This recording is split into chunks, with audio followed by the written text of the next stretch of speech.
างปิดบางทีทำมาอยู่นะที่บ้านสื่อก็การการซื้อแต่ว่าที่เพชรบุรีผู้โดยสารที่มีความสุขจะขึ้นลงที่สถานีบ้านโป่ง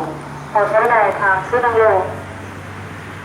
ทางด้านขวาค่ะและเราไม่ระวังอันตรายขณะขึ้นหรือลงจากขบวนรถด้วยค่ะโปรดทราบที่มีสถานีบ้านโป่งผู้โดยสารที่มีความประสงค์จะขึ้นหรือลงที่สถานีบ้านโป่งขอใช้ใดทางขึ้นลงทางด้านขวาค่ะขบวนรถที่เป็นขบวนรถโดยในวันที่1 2ขบวนรถผู้โดยสารต้นทางสถานีซึ่งจะได้สู่ทางสถานีกลางกรุงเทพอภิวัตค่ะ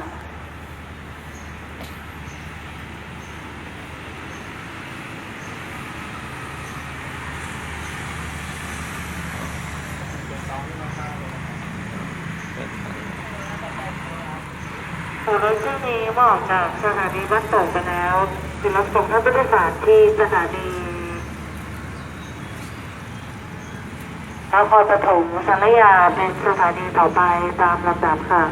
สถานีบ้านโป่งในนามการรถไฟขอขอบคุณด้วยสารทุกท่านที่ใช้รถไฟเป็นสาธารณะในการเดินทาง